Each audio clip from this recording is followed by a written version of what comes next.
ეგრე არის. და აქ თან გადავდივართ შემდეგ თემაზე და ისევ ძალიან დამოკიდებულები ვართ გარე მოვლენებზე და გარე ფაქტორებზე, როგორ განვითარდება სოფლიოში ვითარება და განსაკუთრებით უკრაინაში და რუსეთთან დაპირისპირებაში. აი უკრაინა გარდატეხა ომში. ხო, ყველაზე თვალსაჩინოთ ეს აი ბილდის სტატიაში გერმანული გამოცემა ბილდის სტატიაში არის, всელი სტატია მიეძღვნა ამას, მაგრამ ამ სტატიის გარეშეც აი ეს ომის შემსწავლელი ინსტიტუტი და სხვა ავტორიტეტული დამკვირვებლები ხალხს უსვამენ, რომ უკრაინამ მოახერხა კუპირება რუსეთის შეტევითი აქტივობების ფრონტის მთელ ხაზზე და ალაგ-ალაგ მიმართა კონტრშეტევით მოქმედებებსაც. თან მიაქციეთ ყურადღება, რომ ეს კონტრშეტევითი მოქმედებები არის ძალიან ტკივნეული აღმოჩნდა რუსეთისთვის. იმიტომ რომ უკრაინელებმა მოახერხეს და რამოდენიმე მნიშვნელოვანი ენერგეტიკული ობიექტი გაანადგურეს, რამაც ძალიან ტკივნეულად იმოქმედა. აი დღეს უკვე მაგალითად Wall Street Journal-ში დაიწერა, რომ თუ არ ვცდები Wall Street Journal-ში, ხო. ბოდიში კაია კალასის განცხადება იყო. ეს არის შეგახსენებთ ევროკომისიის საგარეო საქმეთა კომისარი, ანუ ევროკავშირის საგარეო საქმეთა მინისტრი, თუ შეიძლება ასე ითქვას, ხო? კაია კალასის განცხადება იყო, რომ სანქციებმა, რომელიც დააწესა ევროპამ ეს ბოლო პაკეტი და ახლა ახალი პაკეტის მიღებას აპირებენ, უკვე იმოქმედა რუსეთზე, იმიტომ რომ რუსეთის ნავთობის და გაზის გაყიდვები შემცირდა 30%, სულ რაღაც 2 კვირის განმავლობაში.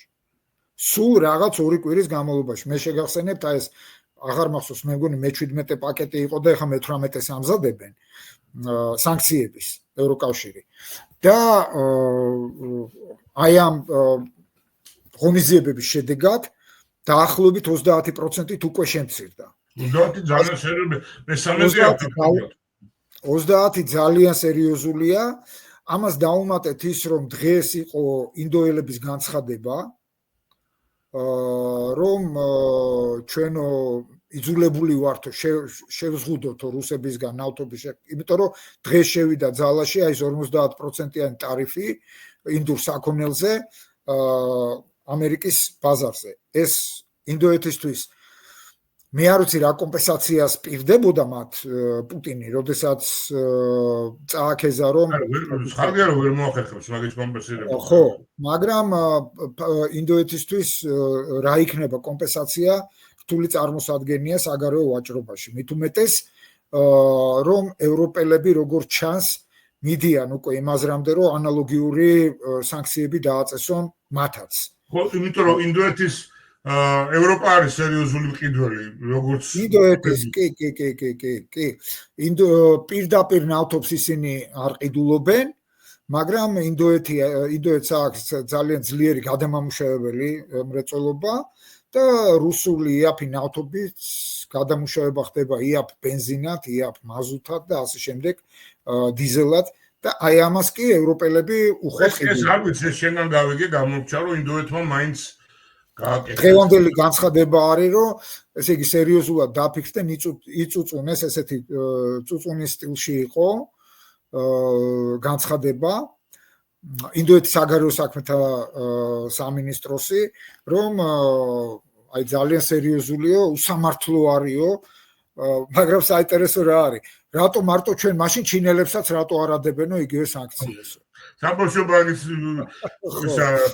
მაყურებელი გიხდის მადლობას ამომწუარი პასუხისთვის ლევან, ძალიან დიდი მადლობა თქვენ მონაწილეობისთვის და აქტიურობისთვის. დიდი მადლობა. ხო, ეს მიაქციეთ ყურადღება, რომ ყველაზე უფრო მნიშვნელოვანი ხო, გარდა იმისა, რომ შემცირდა გაყიდვები ნავთობის. შიდა ბაზარზე შეიქმნა ნავთობპროდუქტების კრიზისი რუსეთში. ანუ აი ამ განადგურებულმა ინფრასტრუქტურამ როგორც ჩანს უკვე იმოქმედა, იმიტომ რომ ფასებია გაზრდილი დაახლოებით 40-50%-ით საწვავზე. მოდი მაგას მივაბად ეს უნგრეთის და უკრაინის მომენტი, როდესაც მოხდა აი ამ გასადენის დაზიანების შესაბამისი არგუმენტებით. ნავთობსადენის და გასადენის, ხო? ნავთობსადენის. მოხდა, ხო, ორბანმა რაღაცა დაიწუწუნა, მერე ზელენსკიმ ესე ქილიკით. არა მარტო და მაგაზე ძალიან უხალისე, არა მარტო დაიწუწუნა, ტრამპს შეშივლა და იქიდან უიმე იმან უკვე სხოვი რაც უნდია, როგორ შევწუხდიო და მაგარი პასუხი იყო ძალიან. იქვე უთხრა რომ ესა ნუაფერხებ უკრაინის ნუაფერხებ ევროკავშირში, ხო, ევროკავშირში გაწევრიანებასო, ამით დამთავრდა მისი წუწუნი ტრამპთან. ესე იგი კიდევ ერთხელ შეახსენა ტრამპმა რომ მან უკრაინას უნდა აუნთოს მწვანე შუქი ევროკავშირში. ძალიან მნიშვნელოვანია და ფაქტია, რომ უკრაინის წარმატება მნიშვნელოვანწილად განპირობებული არის, მე არ ვარ სამხედრო ექსპერტი, უბრალოდ საღი აზრიდან გამომდინარე ვსაუბრობ, ხო? მნიშვნელოვანწილად არის განპირობებული ხარისხიანი შეიარაღების მიღებითაც. არა მხოლოდ თავდადებით, რაც არაკლიათ უკრაინელებს და ყოველდღე სასწაულებს ჩადიან მართლა გმირობის, არამედ კარგი ხარისხიანი შეიარაღების მიღებითაც, რომელიც საიდან მიდის?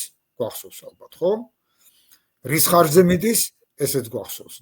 სხვათა შორის, თუ მიაქციეთ ყურადღება, ტრამპმა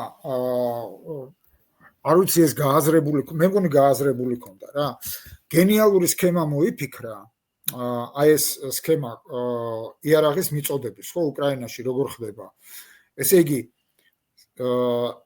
ევროკავშირის ქვეყნები, ნატოს ის ქვეყნები, უბრალოდ ამერიკის გარდა მყოფი ქვეყნები, მათ აიღეს ვალდებულება, რომ GDP-ს რაღაცა 5%-მდე უნდა გაზარდონ სამხედრო ბიუჯეტები, ხო?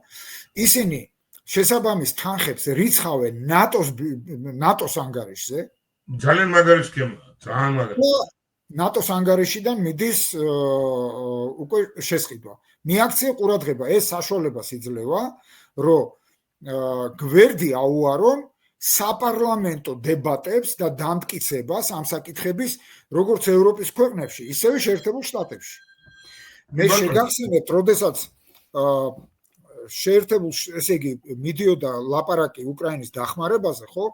ეს იყო პაკეტები და ყველა პაკეტს სჭირდებოდა დებატები. და თანაც ამ პაკეტებს აბამდენ რაღაცა თავისთვის სასურველს ამის გარეშეც ყოველთვის ახლა რომ დემოკრატიას აქვს ძალიან ბევრი დადებითი თვისება, მაგრამ აქვს ძალიან ბევრი უარყოფითი თვისებაც. აი ერთ-ერთი უარყოფითი თვისება არის ის, რომ კარგი რა არის, რომ კი ხალხის ფული გამჭვირვალედ უნდა დაიხარჯოს, მაგრამ როდესაც სამხედრო საკითხებს ეხება საქმე, ნუ იქ გამჭვირვალობა ცოტა არ არის კარგი. ხო, არჯენსი რასაც იძახიან, უცბად უნდა გადაწყდეს, ბევრი რამე ომია. თან უცბად უნდა გადაწყდეს და თან უნდა გადაწყდეს საიდუმლოდ. რაც არ უნდა დაიცვათ თქვენ საპარლამენტო დემოკრატიის პირობებში, ხო, რაც არ უნდა ასე ვთქვათ, გაჟონვებისგან დაიცვათ აი ეს თემა, თავად განხილვების დროს, თავად განხილვების ლოგიკა, საჯარო განხილვების ლოგიკა ხო და როგორ უნდა დაიცვათ, ყველგან ადამ შიფისნაირი ისა პოლიტიკოსები არა, სულ რო პატრიოტები ისხდნენ, თორნიკე. აი არ გამოვა. თავრობა შემოდის წინადადებით, რომ მაგალითად იქ საქართველოს უკრაინას უნდა დაвихმაროთ პირობითად რაღაც პაკეტი შემომაქვს 100 მილიარდი დოლარით.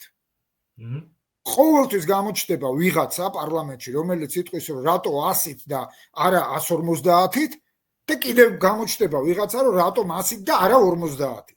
და წავა ამაზე კამათი. აბა რაში უნდა დაიხარჯოს, აბა როგორ უნდა დაიხარჯოს, აბა როდის უნდა მივცეთ ეს ფული, აბა რაში როგორ და ამასობაში მტერი იღებს სრულ ინფორმაციას პრაქტიკულად, ხო? მოფიქრებული არის ჩემი აზრით გენიალური სქემა. ყოველგვარი საჯარო დებატების გარეშე, ყოველგვარი საპარლამენტო განხილვების გარეშე. აბა იქ კიდე ერთი პლუსი აქვს მაგას, რომ რაც სჭირდება უკრაინას, იმიტომ რომ ფაქტობრივად უკრაინის შეკვეთით ხდება. რა თქმა უნდა, და შეზღუდვების მინიმიზაცია ხდება, იმიტომ რომ ფორმალურად ამერიკა უკრაინას პირდაპირ არ აძლევს, ხო? ხო, ამიტომ ვალდებულიც არ არის, რომ გააკონტროლოს თქვა რასიზმს. ხო, მე მივეცი, ხო, არა, ვალდებული არის, მაგრამ აი ეს დაარბილა, დაასუსტა მინიმუმამდე დაიყვანა ეს ამ ტიპის ისა. თან მიაქცია ყურადღება, რომ ამერიკელები იღებენ უკვე სუფთა ქეშს. და ასე თქვა, თუ რამე უკრაინაში მაპატიეთ ამ გამოთქმისადმის რამე ტყდება, ხო? ეს უკვე ამერიკელების იმიდან არ ხდება. ეს მართალი ხარ, ესე იგი ეს კორუფციული ელფერი, რომელიც ამერიკას ძალიან უშლიდა. გენერი გამორიცხეს თლიანად. ანუ ყოველ შემთხვევაში ამერიკული დახმარება კორუფციის გარეშე მიდის. ამერიკელ ამომრჩეველზე რო ხდებოდა კორუფციით აზრის შეცვლა, ეს გამოირიცხა. აი ესეც მოისპო. ხო, მოისპო. არა, ჩვენ ესე ვმუშაობთ. ამიტომ ამერიკისთვის ეს არის პროფიტი. ამერიკული კორპორაციები, სამხედრო კორპორაციები ყიდიან და იქ რაც არის იქ ძალიან დასანანია ეხლა შენაც ახსენი და ესეა უამრავი პლუსებია და კომენტატორები რომ ამბობენ რომ ეს ვაჭრუკან აღარ აძლევს იარაღს და მხოლოდ ყიდის. ესე უკეთესად ხდება. ეხლა გაცილებით უკეთეს სიტუაციაშია იარაღის მიწოდება უკრაინის ვიდრე იყო. ესე სიტუაციაში არ ყოფილა. მაინტერესებს უბრალოდ რიტორიკულ შეკითხვას დავსვავ რა. აი წინა ხაზე რომ ზის უკრაინელი მებრძოლი. იმას მაპატიეთ ამ გამოთქმას ძალიან დიდი ბოდიში და სულ ცალფეხზე არ კიდია ის იარაღი რომელთაც ის ისვრის. არა, მე შეგვიძლია არ კიდია, უკეთესად მისდის, მეტი მისდის და უხარისხია. რას ვამბობ, იცი, აი მათ პასუხობ რა, ასე თქვა, ამ რიტორიკული შეკითხვით. ამერიკელი გადასახადის გადამხდელის მიერ არის დაფინანსებული ის თუ ევროპელი გადასახადის გადამხდელის მიერ. მე ვფიქრობ, რომ მისი ერთადერთი ინტერესია მიიღოს რაც შეიძლება ბევრი და ხარისხიანი შეიარაღება. ხარისხიანი და კარგი არის, კი ბატონო. ხო, ეგ არის რა. და ეგ კეთდება. კი ბატონო. ეხლა ამ საუბრის ორგანული გაგრძელება არის ეს ერამის ტიპის შეიარაღებას რო იღებენ, აი 3000 RTU-ზე მეც. ხო, ჩვენ თვითონ გავაკეთეთ თან იქ უკრაინაში. ხო, და ძალიან მაგარი რამეა, მე მოვისმინე მისი ტექნიკური შესაძლებლობები. ეს არის ჭურვისა და რაკეტის რაღაცა ჰიბრიდია, ოღონდ ძალიან კარგი ჰიბრიდი არის, რომლის გამოყენება შეიძლება ბევრი სხვადასხვანაირი ტიპის მართვადია ეს ლევან, ესე იგი შეიჩეულია ცვლილება მარშრუტის გამიზნება რაღაცა. შეგიძლია მართვადიც იყოს და ასევე შეგიძლია ჩააპროგრამო თავიდანვე და იმ ტრაექტორი წავა. და ძალიან საინტერესოა რომ მისი გასროლა შეიძლება, ანუ ისეთი დამზად HIMARS-ის პლატფორმიდანაც და F-16-ის აი პილონებიდანაც. ანუ საიდანაც გინდა რა ფაქტიურად. საიდანაც გინდა, ანუ იმ ტიპის ამერიკული შეიარაღები და რომელიც უკრაინელებს აქვთ, იმიტომაც მიაწოდეს ეს ამ ტიპის რაკეტები. გარდა ამისა, უკრაინელებმა დაანონსეს და იმისი ტექნიკური მახასიათებლებიც ნახე და ძალიან სერიოზული რამ არის. აი ეს ფრთოსანი რაკეტა, რომელსაც ფლამინგო დაარქვეს, ხო? რომელიც სავარაუდოდ 3000 კილომეტრზე ფრენის შესაძლებლობა აქვს. ის დაახლოებით იფრენს 50-100 მეტრის კორიდორში, სიმაღლეს გულისხმობ დედამიწაზე. დანარჩენია რადარებით მისიპოვნა. ხო. შტაბ-კეთილება რომ შეექმნას, მაყურებელს შენ კარგად იცნობ აი ამ საბჭოთა ტერიტორიას და 3000 კილომეტრი. ესე იგი სადამდე წდება დაახლოებით ურალი ეს შემთხვევით არ არის ჩვენ ყველამ ვიცით რომ აი ურალის ქედის როგორც აღმოსავლეთით ესე დასავლეთით ოღონდ იქვე ქედთან ახლოს არის კონცენტრირებული რუსული სამხედრო მრეწველობის ძალიან დიდი და მნიშვნელოვანი ნაწილი. ეს არის ეკატერინბურგი, ეს არის აი ურალს იქით ჩელიაბინსკი და ასევე სამარა. სამარა ეს აქეთ არის ვოლგისპირეთია, მაგრამ ნუ ეს მით უმეტეს კიდე უფრო ახლოს არის. აი ყველაფერი კეთდება 3000 კილომეტრში ისინი ეს რაკეტები ამ სიშორის რაკეტები მიწვდება ჩელიაბინსკსაც, ეკატერინბურგსაც და სამარასაც, სადაც არის კიდევ ერთხელ ვიმეორებ რუსული სამხედრო მრეწველობის ძირითადი სიმძლავრეები განთავსებული. ასე რომ ეს ძალიან მნიშვნელოვანია და მე ვფიქრობ რომ უკვე სადღაც შემოდგომაზე ვიხილავთ ამ რაკეტების მოქმედებასაც და ეს რაკეტები იქნება დამიზნებული არა მხოლოდ როგორც ვატყობთ, არა მხოლოდ სამხედრო ობიექტებზე, არამედ ენერგეტიკულ ობიექტებზეც და ჩვენ შეიძლება წელს მომსწრე ვიყოთ იმის გამო, იმ ფაქტორების გამო, რაზეც უკვე ვილაპარაკეთ, ხო? ესე იგი ნავთობპროდუქტებზე ფასის გაძვირება, თავად ამ ნავთობპროდუქტების დეფიციტის შექმნა ქვეყანაში, რომ რუსეთის აი ეს ერთი შეხედვით ურყევი ენერგეტიკული ძარღვი, აი ეს მათივე ეროვნული ზღაპრების, აი კოშეის ისა კვერცხი რა, რაც არის. ხო, ეს ნავთობის და გაზის ამბები შეიძლება ძალიან სავალალო მდგომარეობაში აღმოჩნდეს. ერთი კითხვა მაქვს, ეხლა ლევან არ ვიცი ამას ალბათ ვაპირებდი გეტყვი და შენი აზრით ეს თემა ასე ვთქვათ, რომ შეხვედრა მოხდება ზელენსკის და პუტინის ან მოლაპარაკების ჩაბარდა უკვე გავიდა გაღმა მარილზე თუ კიდევ ხდება. ეს ძალიან საინტერესოა, მე მაგაზე ვაპირებდი რა თქმა უნდა კომენტარის გაკეთებას. ჩემი აზრით, ნუ პუტინი ამ შეხვედრას ანუ არ შედგება ეგ შეხვედრა. მეც ძალიან ეჭვმეპარებოდა როგორ გააკეთებს. მან ჯერ ესეთი ლავროვის განცხადება ყველა მოვისმინეთ უკვე, ხო? და გუშინ მოვისმინეთ ტრამპის როგორც ასე შეიძლება ითქვას გაცოფებული კომენტარი უკვე ამ ამაზე რა ეს მაგრამ ესე იგი გადალახეს ეგ საზღვარი თუნდაც ფაქტიურად ტრამპისთვის რაღაცა კოჭის გორება და თავის მოქონვაზე უარს ამბობენ იცი რა არის თორნიკე მოდი გავაანალიზოთ ეგ აი თქვათ შეწყდა ცეცხლი იმიტომ რომ მიაქცია ყურადღება უკრაინა და მისი დასავლელი პარტნიორები ამბობენ რას მოდი შევწყვიტოთ ცეცხლი და დავჯეთ მოსალაპარაკებლად რუსები რას ამბობენ არა აი რაღაცა პირობებია მოდი ეგენი შეასრულეთ და მერე დავჯეთ მოსალაპარაკებლად ცეცხლის შეწყვეტას საერთოდ არ ახსენებენ ხო არა და ტრამპისთვის და დასავლელი პარტნიორებისთვის სწორედ ცეცხლის შეწყვეტაა იმის ცეცხლის შეწყვეტაა და იმას თუ არ თახდები არაფერს აზრი აღარ აქვს ესე იგი არაფერს აზრი არ აქვს რატო აკეთებს რუსეთი ამას იმიტომ რომ აზრი დაუკარგოს ხო ყველაფერს ეხლა ერთი წამი წარმოვიდგინოთ რომ ცეცხლი შეწყდა აი ერთი წამი წარმოვიდგინოთ რომ ცეცხლი შეწყდა